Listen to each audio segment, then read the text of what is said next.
Good morning, good afternoon, good evening, traders from across the globe, and welcome to the 1485th edition of Short-Term Trading Live with Oscar. Good evening, traders. This 1485th video is coming to you on a Wednesday night, and it's for likely trading Thursday, June 30th, the last day of June 2016. Remember that futures trading is extremely risky, because a substantial financial loss is not suitable for all traders. You must put in stops. You've got to have risk capital to lose. And with the size of these bars lately, if you don't have risk capital to lose, you better not play in this game. But for you traders that understand that stops go in first, and this game's not going to be easy, but it is possible to get ahead, let me show you what's going on. So here we are looking at the emini S&P weekly bar chart. You've seen this in many videos, but let's continue looking at it because this is the formation at hand at the moment. So if you've been following my videos, you'd recognize that I call this a head and shoulders formation, right? Here's the head, here's the left shoulder, the right shoulder. Generally, this will produce a downdraft. There's an Oscarism, if you will. I sort of invented a new way of looking at the head and shoulders, and I expect something called the head test. After you have made your head and shoulders, and you can call it official, a lot of times if you don't go straight down, then you will get what's called the head test. So here's the head test area. We did get a head test, and I mentioned this needs to be monitored, and boom, boom, boom, down we went. Now remember, each one of these bars is a week's worth of trading. These aren't dailies now. It's a lot of action inside of each bar. So we rallied up for the head test. It needed to be monitored. We came down. We rallied up for a second head test. It really needed to be monitored because we came cracking down, and all we've done so far was get back to the bottom of the head test area, and I don't like what I see already in this rally. Let's go look at the magnitude of this on a daily bar. Now, that same bar that you looked at on the weekly, I'm going to now show you on the daily, which is this right here. This is what happened since that high call. Look at the size of the movement. So if you look at that weekly and you go, well, really nothing happened, I'm sorry, that's not the case. Something major has taken place because this is your weekly bar. The head test is absolutely working at this point in time. It is causing a downdraft, but when you look at the enormous impact it has had on the market so far, you will see how big of a drop we've had so far. Ba-bam! So far, huge drop. I don't think this is much more than just a retracement rally, and I think we start to come right back down again. I have many technical reasons. I'm not going to get into them in this video, but I've got many technical reasons to tell me that we should probably peter out right in here somewhere and head right back down. So let's see. At this point, it doesn't look like it's getting much further than what we've seen in the last couple of days, but we will take this one day at a time. I just want to give you a sort of a longer term, even though it's for short-term trading perspective. So that's your E-mini S&P. And again, remember, let's go back one more time so that we don't forget this. This weekly we have been working on since August. It started August last year. We put a left shoulder in. Weeks past, we put a head in. More weeks past, we get all the way into 2016. We put the right shoulder in, and this is when you started hearing about it from me. Once we put the right shoulder in, I started to tell you about this, and the head test would come, and the crack would come. Let's go look at some other markets, however, and let's see what they're looking like. Same chart, weekly chart, but you need to take a look at this.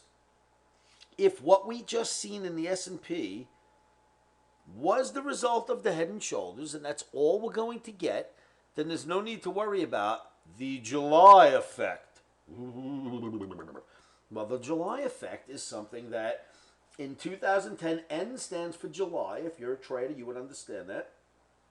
So N is the code letter for the month of July. In N, or July of 2010, we had a downdraft. In July of 2011, we had a major downdraft.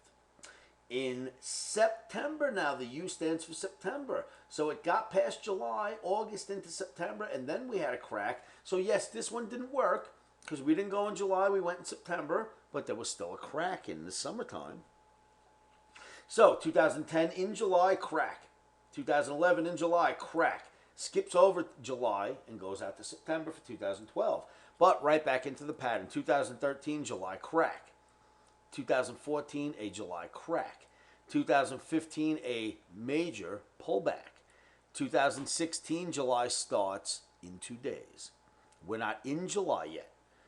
We should get a pullback. Now, can we say that this was the July effect pullback and it happened in June? Well, it's possible, right? We'll find out shortly. But I'm going to go with the July effect until there isn't one.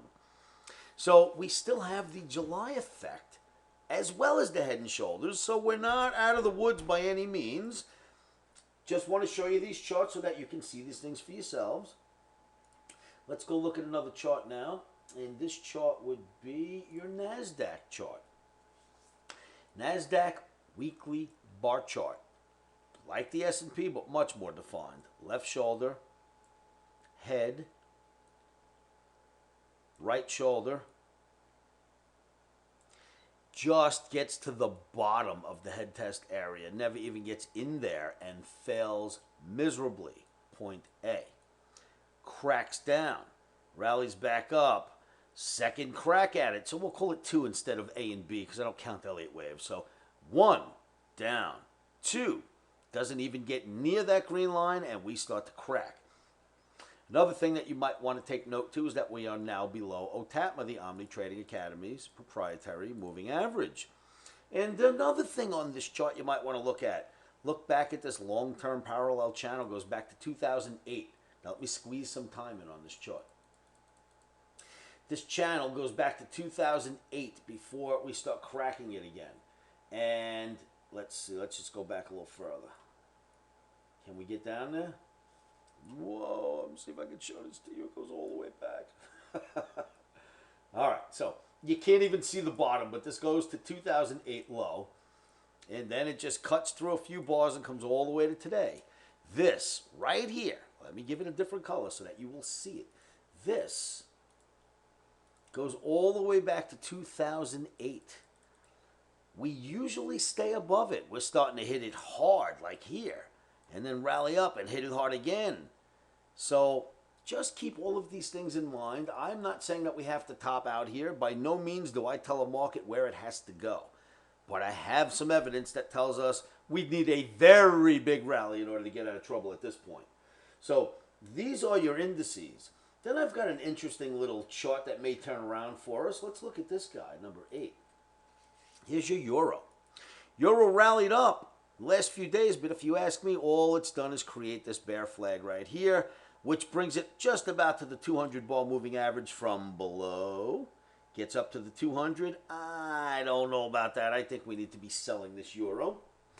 And then we've got a couple of other very interesting markets. Let's see if I've got something set up here in the grains. Yes, I do.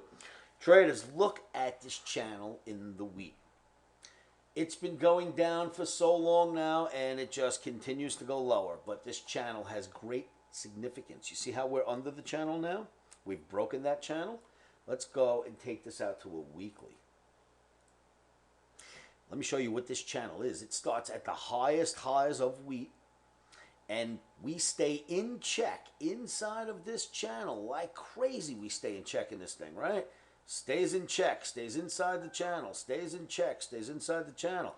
Well, if that's the case, we just hit the top of the channel. We should be starting to head towards the bottom. Wheat's got some ugly projections. So for now, I don't expect wheat to get all the way down here, but I do think that you're probably going to take out all the stops that have been collecting below this area.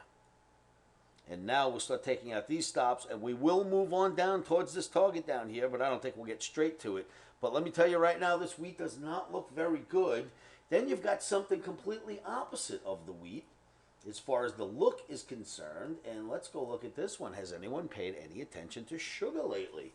Look at this daily sugar chart. Through the roof.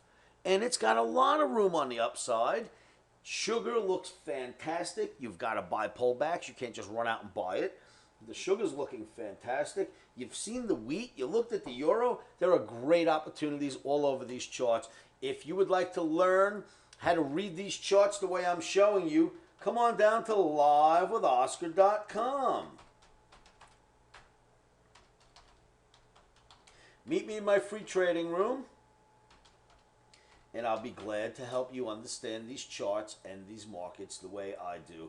I've been working with these markets for 35 straight years. I am absolutely a very talented chart technical analyst, chart reader, and I make fantastic projections based on these charts. If you'd like to join me, come to my live trading room at livewithoscar.com. And don't forget this picture, because this is the one that gave us the clues for the last 3 months that kept us in check and didn't let us lose our heads on the upside. So let's see what we're going to get. Traders, remember, livewithoscar.com. Keep your emotions out of trading. One of the best things you can do, in my opinion, to help keep those emotions at bay is say this to yourselves every morning, every afternoon, every evening. And you know what that is. Stops are in.